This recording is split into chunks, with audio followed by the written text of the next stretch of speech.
Sigurisht që në të gjitha legjislacionet ka ndodhur ngjarje të cilat historia qoftë e nacionalitetit shqiptar, po edhe historia e shtetit i mban mend si ngjarje as pak të këndshme me të dyja forcat politike. Megjithatë duket se shqiptarët me bashkëqeverisjen e tyre me LSDM-n kanë marrë frymë më lirisht. Shpesh herë, të paktën disa prej të ftuarve që unë i kam pas në studio, këtë ja atribuojnë se ishte një LSDM e dobët, ndaj u forcua faktori shqiptar.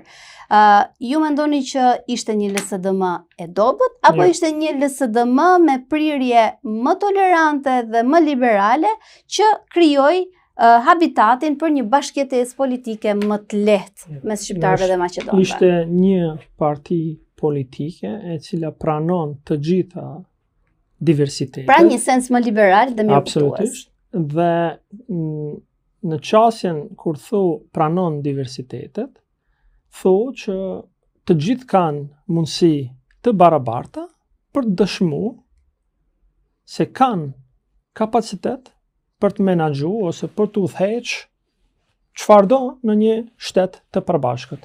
Dhe kjo ishte LSDM-ja. Në kohën e LSDM-s, po e them, të paktën asaj LSDM-ja ku unë kam hyrë dhe kam marrë pjesë, kjo është prej 2018 ose prej 2019 ose të tjerë, domethënë 7 vitet e fundit, mendoj që ka pas hapësirë dhe ka hapësirë për të gjithë etnitë, diversitetet.